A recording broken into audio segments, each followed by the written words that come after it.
hari kedua sampai hari ketiga yang sudah seperti biasanya lagi. Sepertinya jet lag yang dia ini sudah menghilang, tapi entah kenapa di hari keempat tubuhnya merespon dengan aneh, ingin merasa lelah. Lalu sekarang lihat saja, Seon tidak sigap menanihin dengan bersajar. Mungkin Ian akan merasakan dinginnya lantai lobi yang mereka pijak. Sedikit informasi, Seon sudah menyusul ke Pulau Jeju karena urusan di Seoul sudah selesai. Mana kau baik saja, tanya Seon panik wajah yang sudah sangat terlihat pucat dan Seon sangat khawatir. Bisa bawa ke tempat duduk, tubuhku sangat lelah, minta Ian. Lalu Seon menuntun Ian ke arah tempat duduk yang berada di lobi hotel.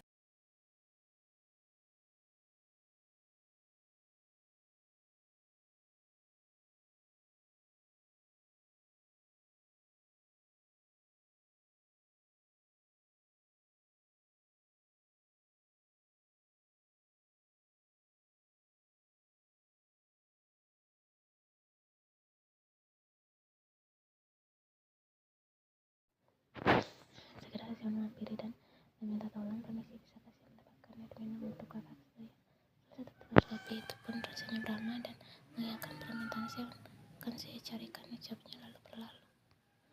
Seon kembali ke tempat asal, Nona merasa pusing. Lagi-lagi Ian mau lemah. Sebentar Nona, apa kau ingin kita kembali ke kamar saja?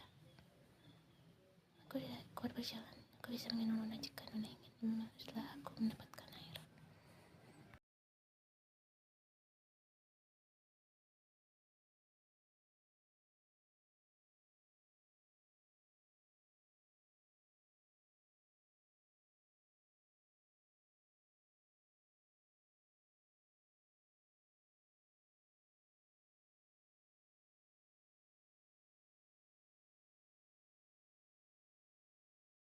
Theo menghela nafasnya lelah. Ini sudah 4 hari ini untuk meluruskan masalah pupus sudah, karena melihat kondisi Ari yang lemah.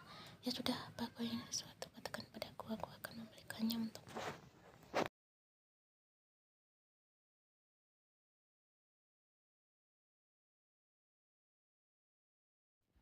Bukan sempat haram oleh matanya pada lupa berbinar.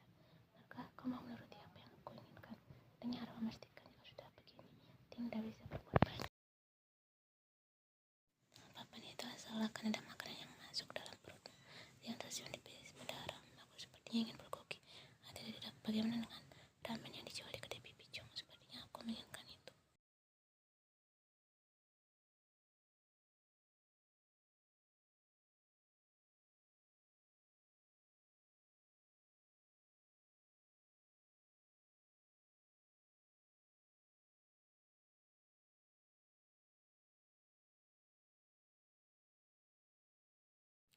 Apa aku tak boleh ikut? Aku ingin makannya di sana. Ia tak bisa menolak lagi dan dia pun mengiyakan permintaan Ara. Ya sudah, ganti bajumu dengan yang lebih hangat. Aku menunggumu di ruang tamu.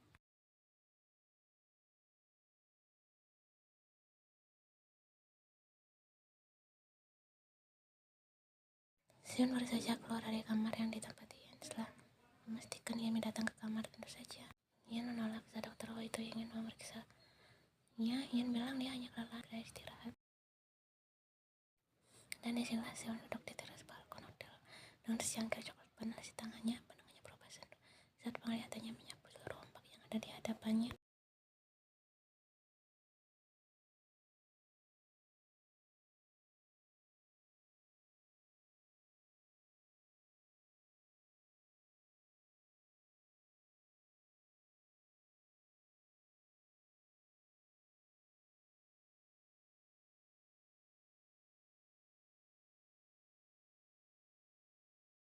Lihat, kenapa penulis buku ini menceritakan tentang banyak kesedihan menolak les? Sepertinya dia tidak menyadari dengan kehadiran Seon di sana karena dia terlalu fokus dengan buku bacaannya.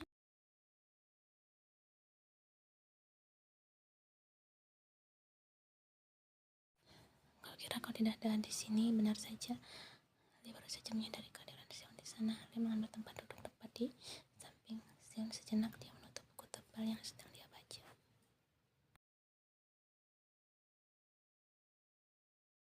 Buku yang ada di sampingnya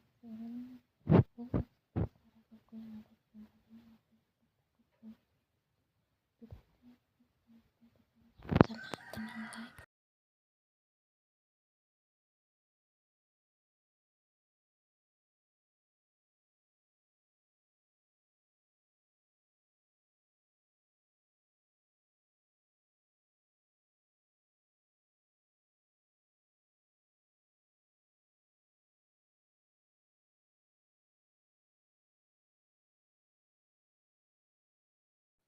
Sen mulanya tidak mengerti. Maksudmu aku tidak mengerti.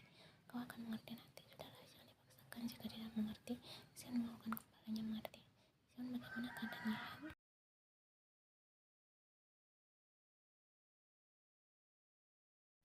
Dia harus saja beristirahat. Yang Nona menolak saat aku ingin memeriksakannya. Dia bilang ingin istirahat saja. Seperti itu.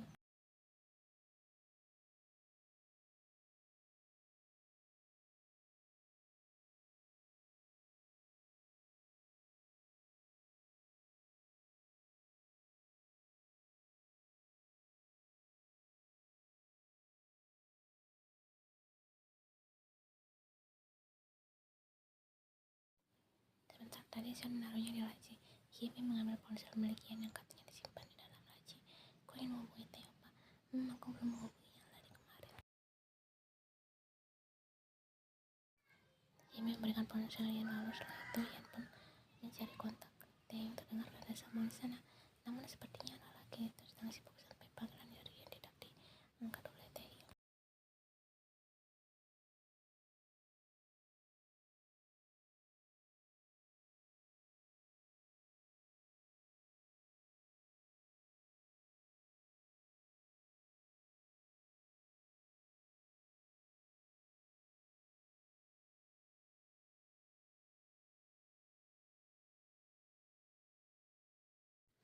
Theo tidak akan pulang, ucap Hara pada Theo. Mereka baru saja pulang, bukan hanya makan siang, tetapi Hara meminta Theo untuk menemaninya ke suatu taman bermain. Aku tidak akan pulang. Theo melepaskan kemejanya. Dia beralih ke lemari bahagianya mencari kaos hitam yang nyaman dipakai di rumah.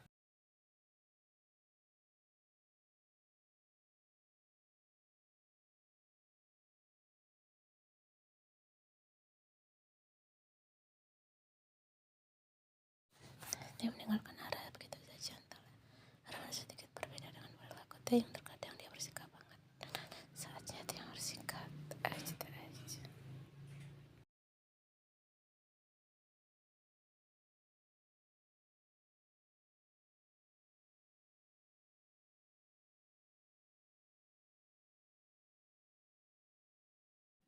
Hara sudah selesai menyiapkan sarapan untuk Taeyong. Selama ia tidak ada, Theo lebih sering menghabiskan waktunya bersama Hara di apartemen.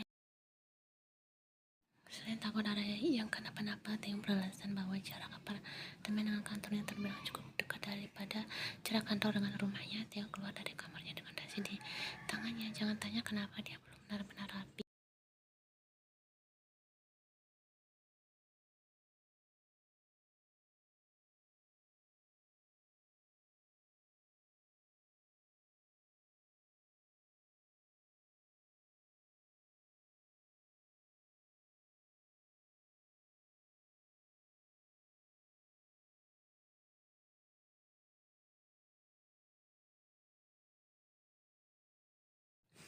Dan hanya untukku, Hara, pinta Taeyong. Hara dengan senang hati menerima dasi itu dan mengalungkannya ke leher Taeyong. Ucap Hara, tangannya masih sibuk membuat simpul rapi pada dasinya.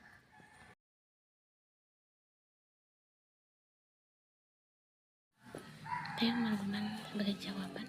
Bisakah aku mendapatkan aku? Tanya Hara, matanya menatap Taeyong tepat di mata lelaki itu. Pandangannya berubah sendu berharap jawaban Taeyong tidak lagi melukai hatinya.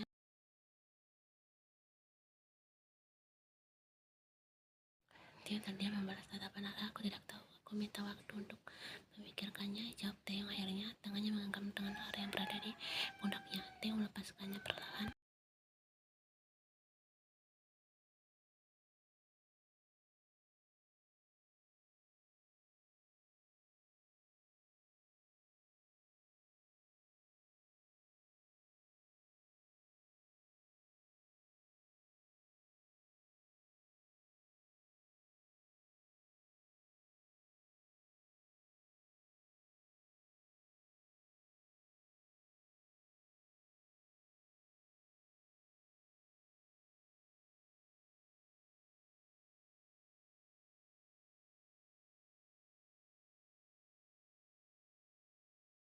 Ian hanya bergumam sebagai balasan, sama dengan Sehun. Pandangannya pun tidak teralihkan dari indahnya sunset yang jarang mereka lihat. Kau tahu, saat kau dan juga keluarga kau membawaku ke rumah besarnya, aku benar-benar takut. Ian hanya menyimak apa yang dikatakan Sehun.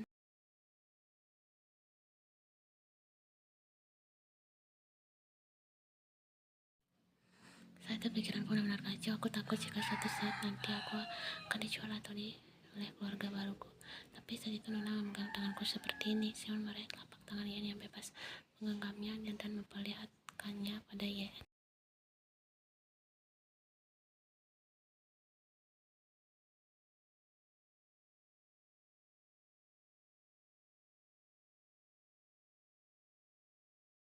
Entah dari mana aku percaya pada Nona saat Nona bilang, Sehun, kita akan menjadi keluarga yang bahagia. Kau jangan takut dengan paman dan bibi, percayalah padaku. Aku pasti akan sering-sering datang berkunjung ke rumah ini seperti itu. Saat Nona bilang seperti itu padaku, ada sedikit keberanian muncul ke permukaan.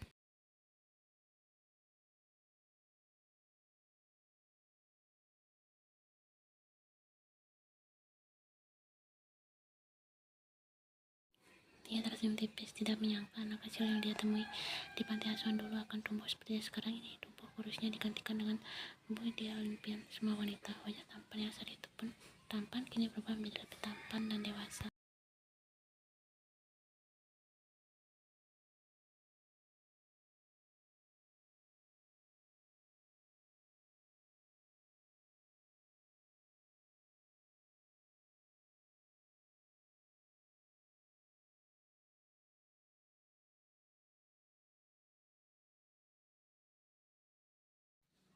Tawa yang lepas, dia tak menyangka bahwa Sion menangisnya saat itu, sedangkan Sion hanya menggaruk-garuk kepalanya yang tidak gatal.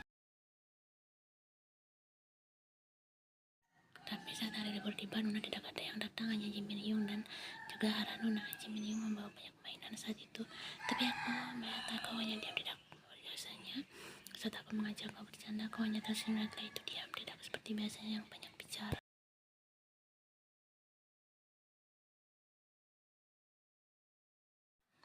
Lalu ibu bilang bahwa ternyata itu Haranuna, dan kata ibu, kau tidak datang karena sakit. Tangannya terulur mengusap lembut kepala Seon yang lebih tinggi dari dirinya. Dia tersenyum, sedangkan Seon menatap Ian sendu.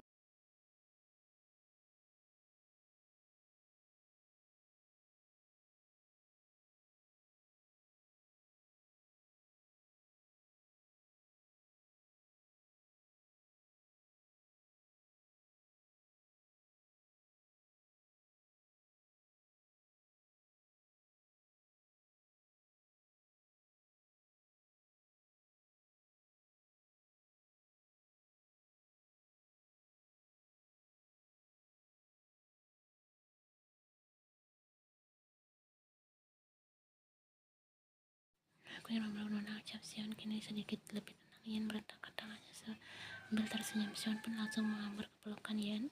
Aiko, bayi besarku, ucap Ian sambil menepuk pelan punggung lebar Seon. Nona mau berjanji beberapa hal padaku. Apa? Jika suatu saat Nona merasa marah ataupun lelah, bisakah Nona datang padaku dan berkeluh kesah padaku? Aku siap menjadi sandaran untuk Nona.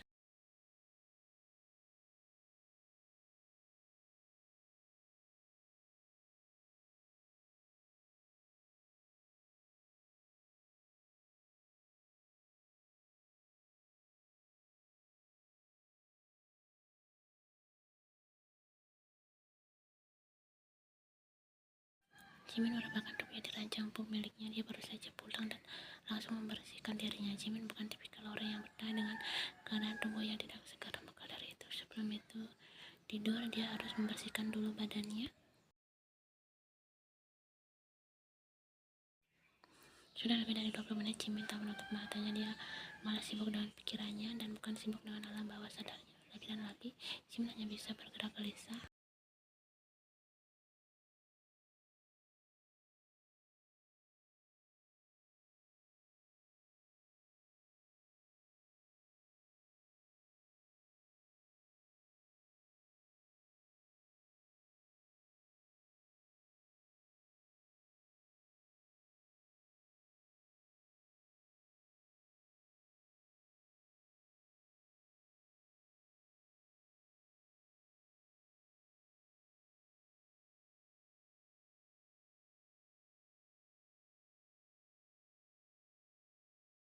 Jongkok melangkah kakinya menjauh dari luar sekali. Dia menggoda wanita yang kebetulan sedang berjoget-joget di sana.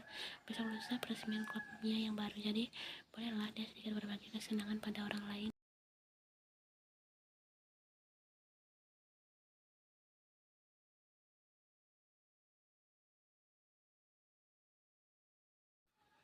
Suara nemuan terdengar, sepertinya Jongkok baru saja menyentuh sesuatu sampai terjatuh. Ya, teriak seorang wanita.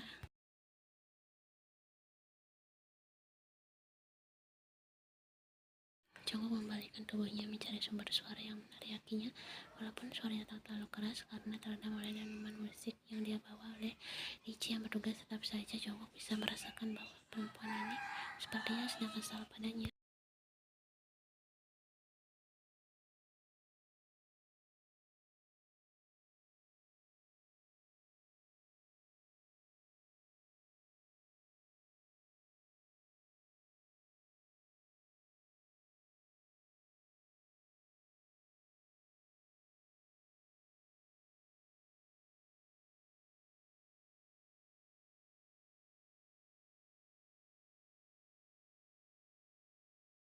Perempuan itu menyeretnya ke tempat yang sedikit sepi. Ya, lepaskan, aku tak bisa napas. Jongkok berbicara dengan napas yang mengap-mengap. Perempuan itu pun melepaskan Jongkok. Ini gantian Jongkoklah yang terlihat murka.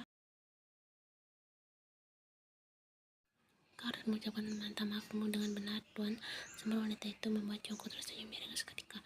Tidak tahu saja kalau dia pemilik klub ini, tapi siapa yang peduli. Lalu aku harus meminta maaf. Seperti apa, Nona? Ucap Jongkok tak kalah menantang.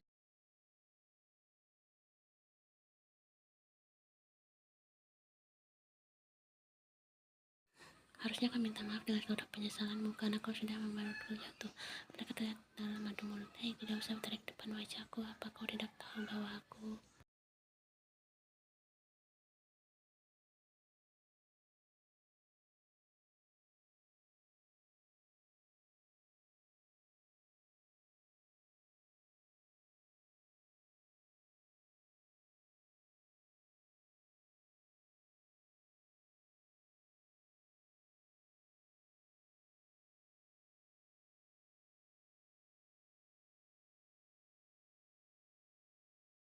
Perempuan itu pun pergi meninggalkan Jongkok yang tak habis pikir dengan seluruh ocehan wanita tadi. Daya batinnya mengutuk perempuan itu yang seperti tidak takut padanya. Kita lihat akankah takdir mempertemukan kita lagi.